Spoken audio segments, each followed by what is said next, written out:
Hello, welcome back. It's 8 p.m. I have been charging the camcorder a long time. Should maybe try to read the longer brass, the metal brass. I have it on my read list there. Let's find it. I forgot to make it ready because I need to go to the kitchen. Let's do the metal brass, the copper. The metal copper, it's not so good for boilers because I think the copper, when the copper come in contact with other metals, it makes this galvanic, the metal gets down. When the copper metal get in contact with brass or other kind of metal, it will start to break down. So that will not be good for boilers, I think, because I will need to use part like this. I will need to use safety velvet in stainless steel. Oh no, I forgot where I think I put it there. No, I have to use, that's from Relesco. I have to use their safety velvet. There's still some water inside. It's very hard to empty, so just keep it open so the water can vaporize. Oh, that's the flute there, the steam flutes, stuff like that I will need to use maybe. So, but the copper is very good for electric wires and electric engines, and copper tubes for heating. But I cannot see how I should use copper because you cannot connect other metals. That would be dangerous to have a boiler in the copper. If the boiler after like 50 years will explode because the metal have in contact with all metals and get weak. So I'm not going to build a boil, but I'm not read the bronze, the metal bronze. That's a metal alloy with copper and tin, and actually brass is a metal alloy too.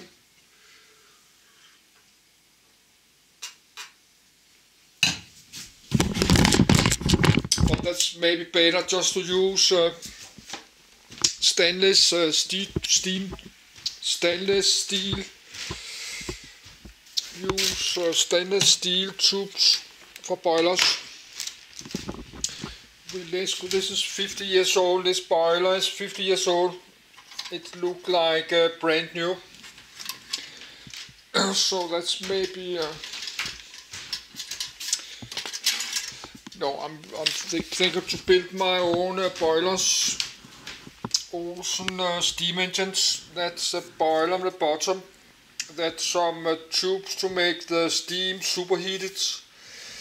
That's the flame, so that's the bottom of a boiler.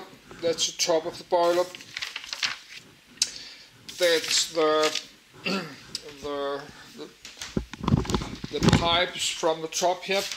Pipe from the top of the steam you could put below the boiler and through a flame. Then the steam get superheated maybe. So could do something like that. But brass will look much better. Brass boiler and brass steam tubes. So this is why I like to read about it. And we have to read about tin and bronze later, and stainless steel. I have the metal there, and silver, gold, iron and steel. That do the galvanic corrosion. Copper do galvanic corrosion when it's have contact with like steel or brass, I think, but I'm not expert in metals.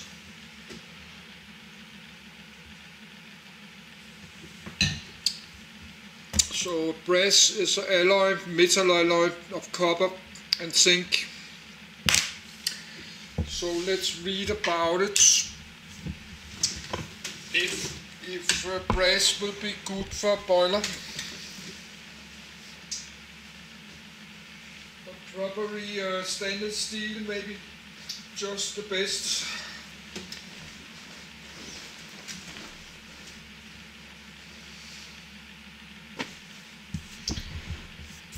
But silver should be good for heating, but that will cost a lot of money to make a boiler in steel in silver.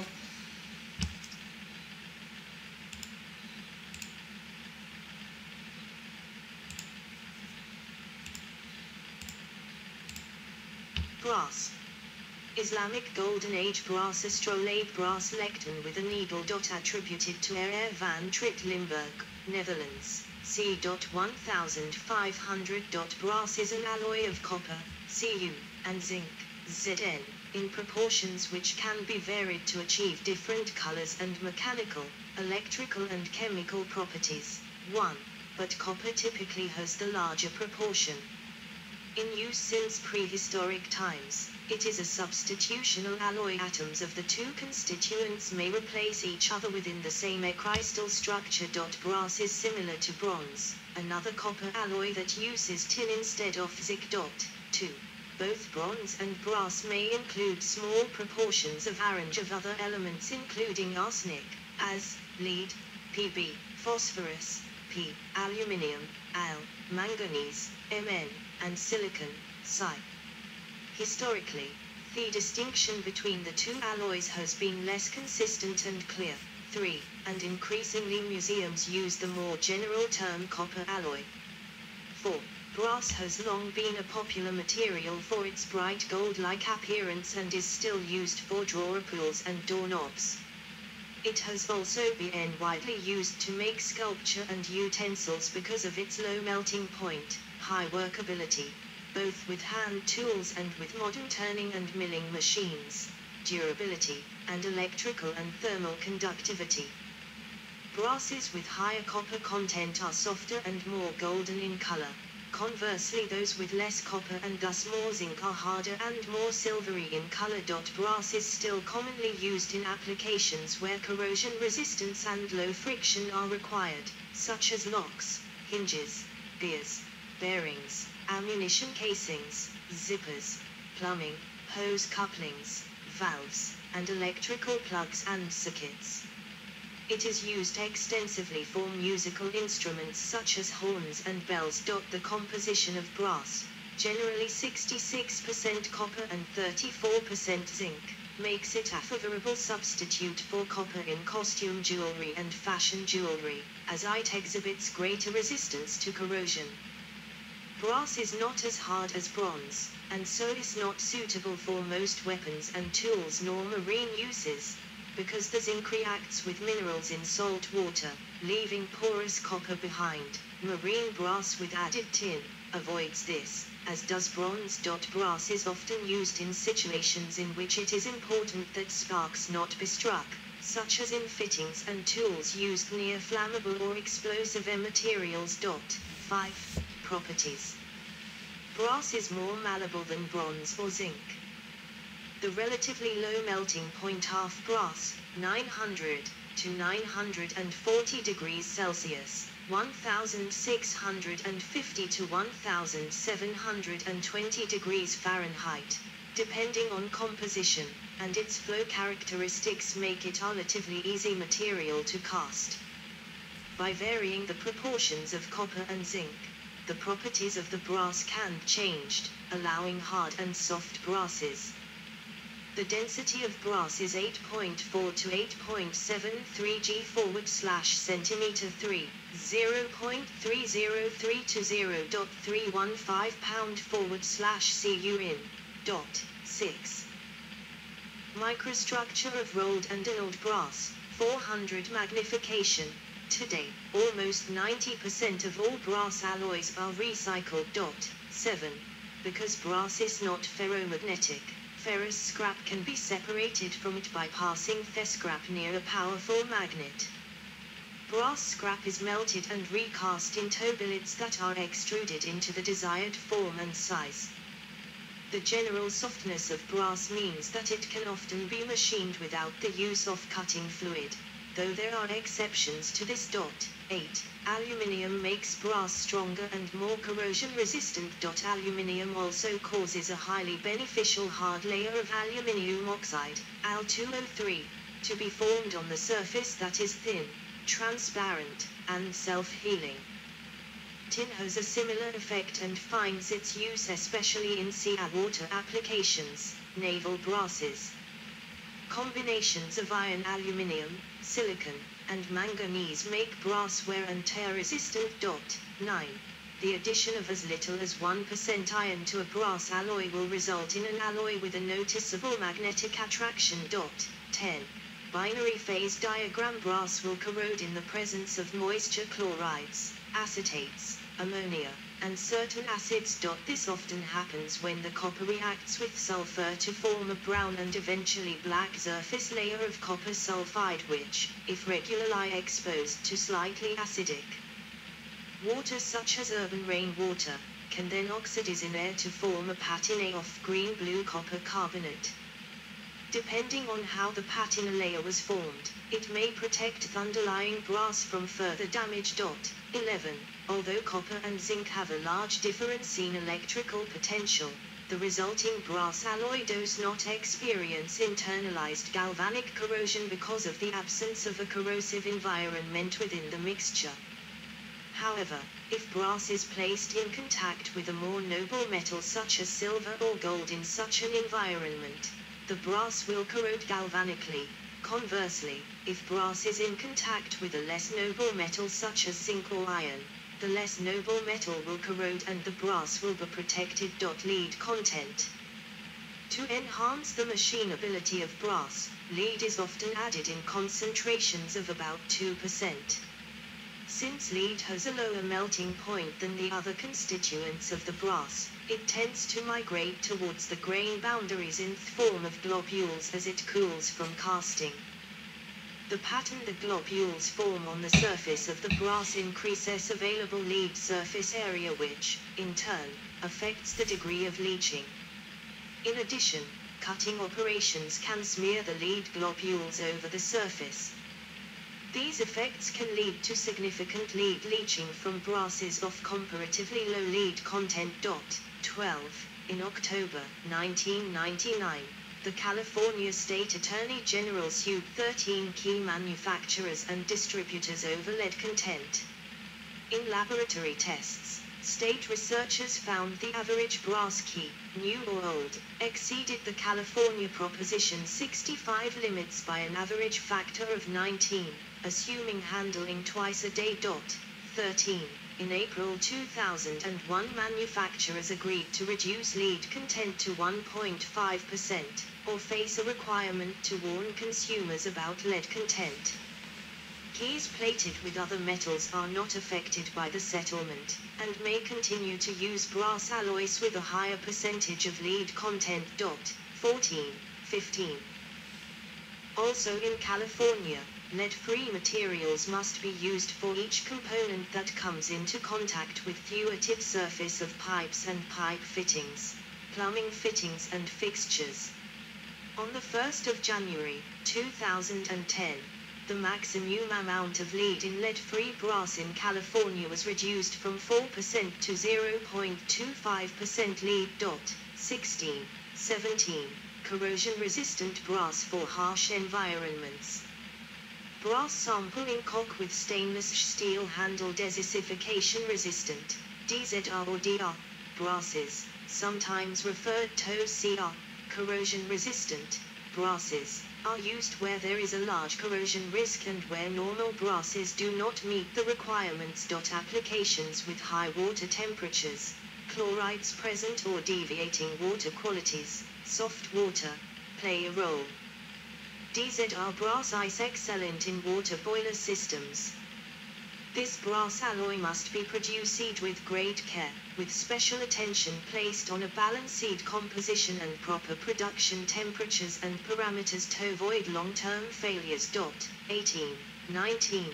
An example of DZR brass is the C352 brass, with about 30% zinc, 61-63% copper, 1.7-2.8% lead, and 0.020-0.15% arsenic. The lead and arsenic significantly suppress the zinc loss. 20. Red brasses, a family of alloys with high copper proportion and generally less than 15% zinc, are more resistant to zinc loss. One of the metals called red brass is 85% copper, 5% tin, 5% lead, and 5% zinc. Copper alloy C23000, which is also known as red brass, contains 84-86% copper, 0.05% each iron and lead, with the balance being zinc. 21. Another such material is gunmetal, from the family of red brasses. Gunmetal alloys contain roughly 88% copper, 8-10% tin, and 2-4% zinc. Lead can be added for ease of machining or for bearing alloys. 22. Naval brass, for use in seawater, contains 40% zinc but also 1% tin. The tin addition suppresses zinc leaching. 23. The NSF International requires brasses with more than 15% zinc, used in piping and plumbing fittings, to be desissification resistant. 24. Use in musical instruments. A collection of brass instruments. The high malleability and workability, relatively good resistance to corrosion and traditionally attributed acoustic properties of brass, have made it the usual metal of choice for construction of musical instruments whose acoustic resonators consist of long, relatively narrow tubing, often folded or coiled for compactness. Silver and its alloys, and even gold, have been used for the same reasons, but brass is the most economical choice. Collectively known as brass instruments, these include the trombone, tuba, trumpet, cornet, flugelhorn, baritone horn, euphonium, tenor horn, and French horn, and many other horns, many in variously sized families, such as the sax horns. Other wind instruments may be constructed of brass or other metals, and indeed most modern student model flutes and piccolos are made of some variety of brass, usually a cupronickel alloy similar to nickel silver, also known as German silver. Clarinets, especially low clarinets such as the contrabass and subcontrabass, are sometimes made of metal because of limited supplies of pedants, fine-grained tropical hardwoods traditionally preferred for smaller woodwinds. For the same reason, some low clarinets, bassoons and contrabassoons feature a hybrid construction, with long, straight sections of wood, and curved joints, neck and forward slash or bell of metal. The use of metal also avoids the risks of exposing wooden instruments to changes in temperature or humidity, which can cause sudden cracking. Even though the saxophones and sarrusophones are reclassified as woodwind instruments, they are normally made of brass for similar reasons, and because their wide, conical bores and thin-walled bodies are more easily and efficiently made by forming sheet metal than by machining wood. The key work of most modern woodwinds, including wooden-bodied instruments, is also usually made of alloys such as nickel silver. Such alloys are stiffer and more durable than the brass used to construct the instrument bodies, but still workable with simple hand tools a boon to quick repairs. The mouthpieces of both brass instruments and, less commonly, woodwind instruments are often made of brass among other metals as well. Next to the brass instruments, the most notable use of brass in music is in various percussion instruments, most notably cymbals, gongs, and orchestral, tubular bells. Large church bells are normally made of bronze.